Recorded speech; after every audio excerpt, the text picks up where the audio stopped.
My goodness, this phone is stirring up some drama, and we gotta talk about it. This whole overheating thing, I kind of found some stuff. It's probably gonna make some of you really upset. You see, I first heard about it from my friend Mark over at Mark's Tech when he was trying to create his review. My Pixel just stopped recording because it got too hot. It's not really hot outside. He was just trying to test out the camera at 4K 60 and it just shut off right away. And then I started seeing all these comments on Twitter and the news articles just saying that it's a big deal with the Pixel 5a. I thought that was quite curious and I needed to find out what was actually happening. Is that just a bug? Is it actually overheating? What's going on? So I decided to get the Pixel 4a 5G, the previous model, and the Pixel 5a and test them out. And I wanted to find out how long can they record 4K 60 before they stop. Well, the first test is quite interesting because the Pixel 5a stopped after 7 seconds. That has to be a bug, right? That's not normal. I had just turned on the phone, so it's not like they were hot. So of course you can't base things off of one test, especially one so severe and crazy like that. And the results were quite different. The second test, I had them start at temperatures of about 97 to 98 degrees. And well, the Pixel 5a was indeed the first one to stop. At 4 minutes and 8 seconds, the Pixel 5a stops recording and at a temperature of about 110 degrees. But the Pixel 4a 5G did the same thing not too long after at 5 minutes and 30 seconds, again at about 110 degrees. Oh, that's interesting. So this has been around longer than the existence of the Pixel 5a. In fact, it's been around since the Pixel 4a 5G. So why didn't we hear about it back then? I updated the software on all of them, so they're up to date and they still perform the same way. But let's keep going because this gets more interesting. I decided to bring out my iPhone 12 mini, the Pixel Fold 3, the new one, Pixel 3a, the original, which only records at 4K 30, by the way. Pixel 4a 5G again. Pixel 5a, the Pixel 4 XL, which only records in 4K 30. Editor Brandon here. I don't know why I didn't record the Pixel 5, but that's in here too.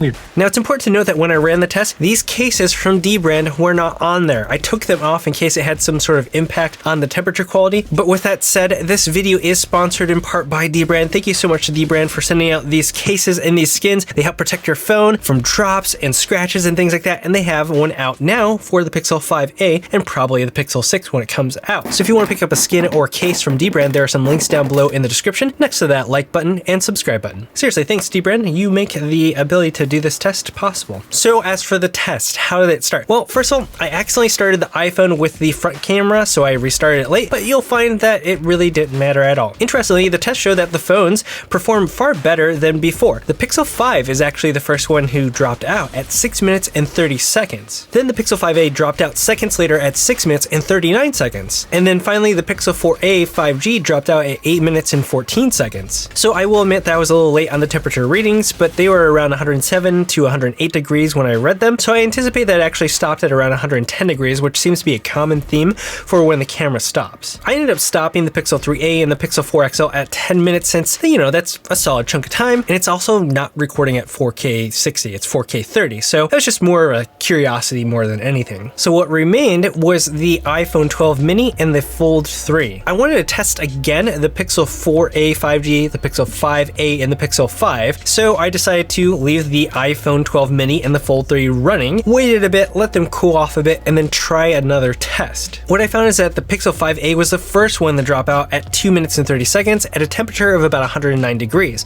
The Pixel 4a 5G dropped out at 3 minutes and 15 seconds at a temperature of about 107 or 108 degrees. And then finally, the Pixel 5 dropped out at 4 minutes and 15 seconds at a temperature of 113 degrees, so it's a little bit hotter. And the iPhone 12 mini and Fold 3 hit over 16 minutes before I stopped them. I figured that's probably plenty of time and it'll probably go way longer than that. Now what's especially interesting is that the temperature of the iPhone 12 mini was only 104 degrees while the Fold 3 was 113 degrees. So what are my thoughts on all this? First, if you really value 4K 60 and you seriously plan on recording for a very long time, a Pixel is probably not your choice. Or you could just record at 4K 30, which is probably more practical. Otherwise, go with an iPhone or Samsung device. The other big issue, and I think is probably the most important issue is the fact that this has been an issue in Pixel phones ever since 4K 60 existed on them. So the question is, why are we just figuring this out now? Why is it such a big deal now? So that's kind of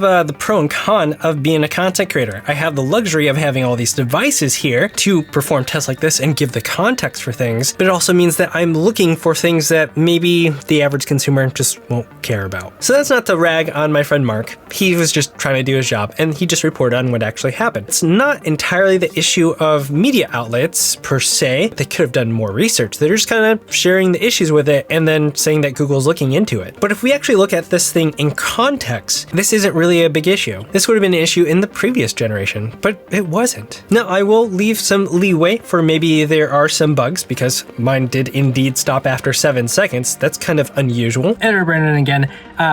Because it created that little bug or ended right away, maybe that is what's causing people to actually test it when they normally wouldn't have tested it before, because that's not how they would have used their phone naturally. Does that make sense? Or maybe it's just slightly more prone to overheating because of the metal build. I don't know. And I do understand the viewpoint that if you're advertising 4K 60, you should be able to use it and just use it liberally. So on that scale, saying what you're saying and then following through on what you promise or say your product is about, I totally agree with that, and that is true. You should actually follow through on that. But the real issue is, practically, is this something that we should tell people not to buy? Or is it something that you shouldn't buy because of what you're hearing in the headlines? And I would say, practically, for most people, the average consumer, probably not that big of a deal, because it wasn't a big deal before. I guess the Pixel 5a was just really unfortunate and had a couple weird occurrences that made it show up early for a couple reviewers. And it doesn't help that the Pixel has a reputation of not having the best quality control and having some issues. But dang it, I really love these phones, and I really hope that the Pixel 6 is able to resolve some of those quality control issues, because really, it's a great phone. And the Pixel 5a is finally the smartphone that I can suggest for most people. When they're just asking for a budget model, hands down, this is the one that I would suggest to them. I got a video coming up on that a little bit later, and a review, kind of the best and worst about it. And if you want to watch it, go ahead and subscribe and hit that bell icon to be notified of when I post a new video. But what do you think? Go ahead and join the discussion in the This Is Tech Today community Discord chat server. I'm pretty sure it's going to be pretty lively after this whole video. So yeah, talk with me there. Hit me up on Twitter. If you are planning on picking up the Pixel 5a or any other phone or device or whatever, check out some of the links down below in the description next to the link for dbrand, so you can pick up a skin or case. Thank you so much to dbrand for sponsoring this video so I can make these videos for you for free. Thank you for watching This Is Tech Today. Until next time.